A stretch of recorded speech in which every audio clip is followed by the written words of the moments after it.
Okay, good morning, y'all. Today we're taking a look at generics, and I don't really love some of the materials that we have available for you for readings, so I'm going to work on updating the schedule a little bit. For now, I'll just share in the chat a couple links that are impossible to parse, so I'll share that again, and I'll hit a new line for you. I don't know why Zoom does not seem to break. Ugh. Links. Stand by. Okay, so an easy way to start thinking about this is to consider the case of ArrayList that we've been working with for a while now. And that's also what he does in the video that we do have linked. He invites you to go take a quick look at the source code for ArrayList, which is pretty fun to take a look at Java source code itself. But just recall for a moment that if you have an array list, you can say, like, hey, I want to put some strings in this array list, right? And I think the way that we've introduced array lists to you is that it's very similar to arrays, right? You can say array list. Okay, and so to say that this is similar to arrays, I mean that if you had, an array of strings, you can put into here an ordered set of things.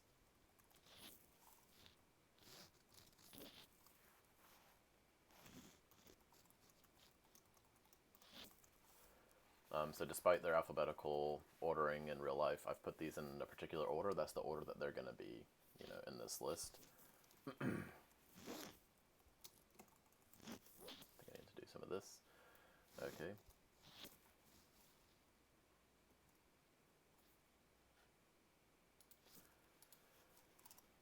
So in today's lab, we want to look at how is it that this works, right? How did somebody write a class called ArrayList that can then do operations on all kinds of things? In particular, something that's cool here is if I do mylist.get at 0, right?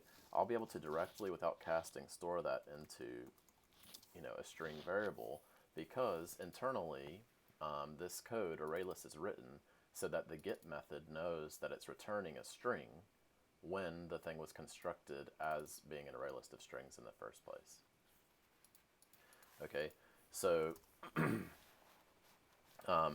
so we want to look at how that's done, and we're going to motivate it with the idea of a set. So I just want to briefly revisit this thing that perhaps you'll have seen in math. So just as a quick reminder, if in math, they would probably just use numbers. So let's just give an example. We could have, an empty set. We could have a set with just, one item in it, the number 37. We could have a set with a few items in it. So a set is a group of items, basically.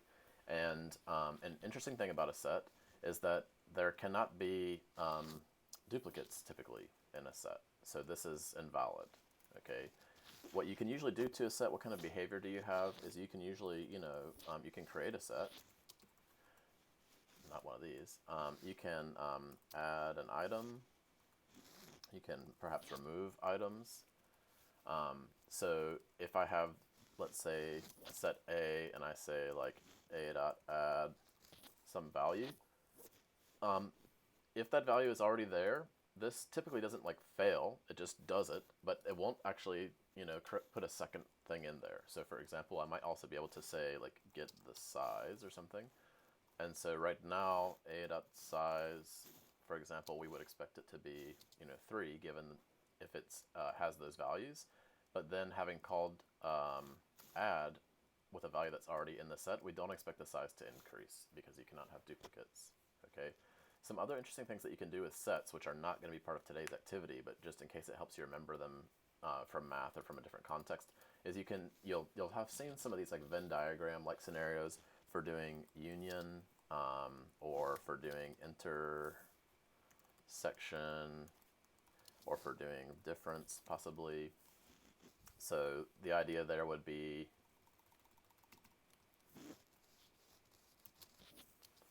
that if I did something like A union B, then I would get back a set that has you know, all those same items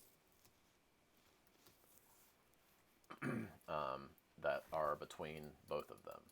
And it would be the same, you know, of course, even if they happen to share some values. That would be the union is just basically give me exactly all of these items. By the way, we're sets, so we don't get duplicates anyway. Okay. Whereas the intersection would be only give me the things that are in both sets, right? So in this case, that's just going to be 1. Okay. So does anybody have any questions before I sort of carry on with the generics in Java piece, just about like kind of what a set is? I'm trying to kind of say that we have this basically container, this group, this set, and I want you to think about it as like an array list, for example, or an array. It's just that in arrays, you have items that you have grouped together, and they should be in a particular order that we've put them in. And in a set, the order doesn't matter because that's just part of the specification. Is that all we care about is we can also, sorry, I should add, we should check if something is in the set. That's pretty important, like it contains basically. Okay, cool. So then as you look at the specification, there's going to be one interesting implementation detail that I wanted to draw that. Okay, what we want to be able to do is we're going to, as you can see in the spec, we're going to call ours ArraySet. And for whatever we're going to put in ours, let's say we're going to put strings in it, for example.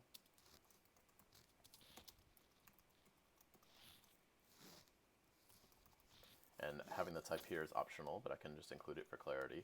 And then what we can do is we can pass in this this possible values here is what I'll call it, to make it a little bit more clear than I think it may be in the spec.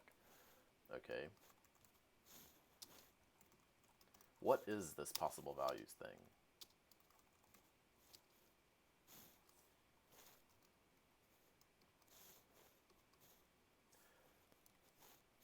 These are all of the possible values that will ever, you gotta spell, that will ever be able to go into my set.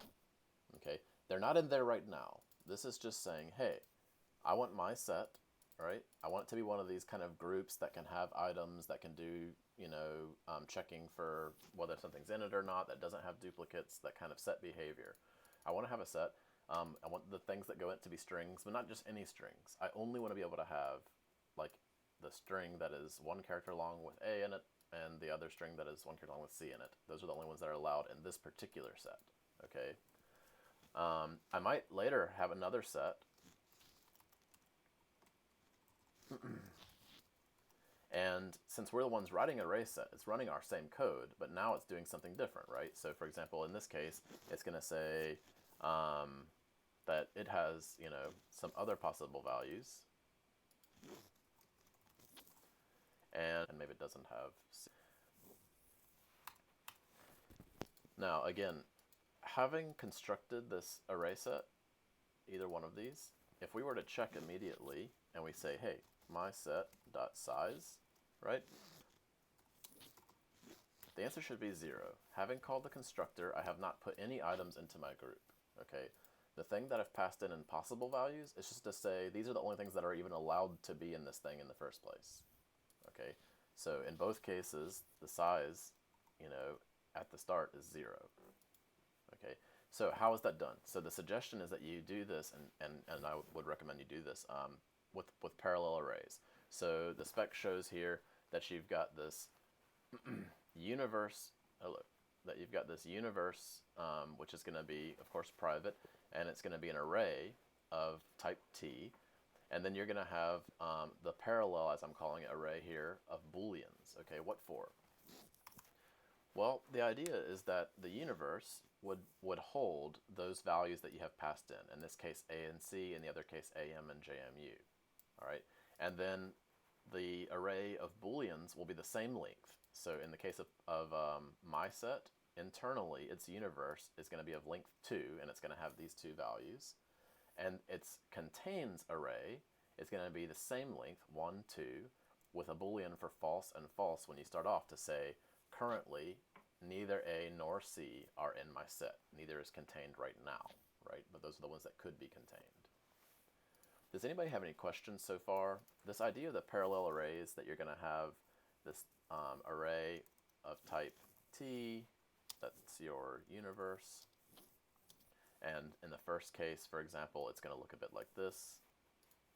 And that you would have this parallel array of booleans contains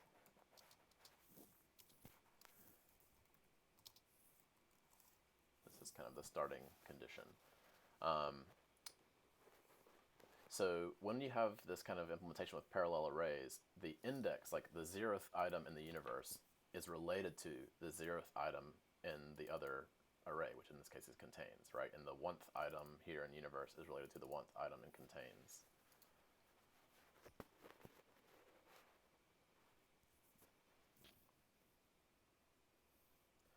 Now, one thing that's going to be new for you as you're trying to build ArraySet is this generics syntax to be able to define that your class can accept a type parameter.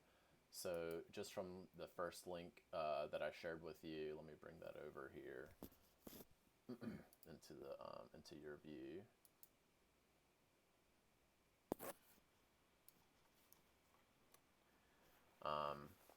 So they motivated a little bit, and they kind of likewise use something about ArrayList, but what they're going to point out is until we know what we're learning today about generic types, we would really have had to work with objects if we wanted to make an array set. We would have had to say, you know what, my array set is full of objects, so I'm going to do everything in terms of objects, okay? And then the problem with that is that when I call, for example, the getter, which I don't see, oh yeah, here. If I was defining all of ArrayList in terms of objects, then when I call the getter, I will have to cast it before I can assign it into a string, because there's no way for the implementation to know that actually it was strings. But because we have the type parameter, we have this nice type checking available to us. And so how do we do it? What we do is that when we create our class, this is called generics type, but in your case it would be called ArraySet. We say, hey, there's this thing T, and it's canonical to call it T. You can call this thing whatever you want. I do suggest you call it something that starts with a capital letter. And then, so this is not placeholder. This is like actual syntax code. So there's literally just going to be a T like used in the middle of your source code here. Okay, and you'll see that from some of the videos that we linked to. Other than having this thing here, so once you have put this like on your array set, for example, then you can use T throughout your class wherever necessary as return type for a get method, or as the expected type, here in your set method. So that's how you'll be able to, and that's what you see, right? That, hey, add expects, a parameter of type T named that you'll call value, for example.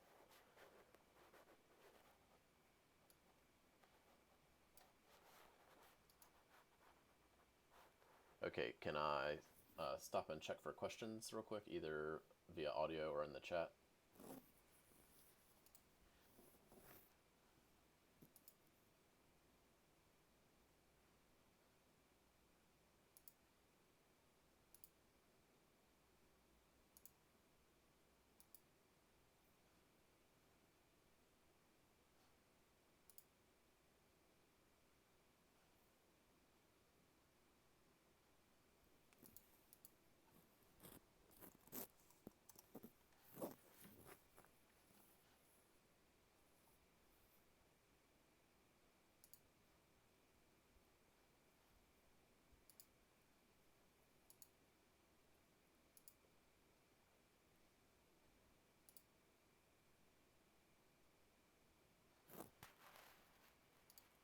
Okay, well, it doesn't sound like there are questions at this time.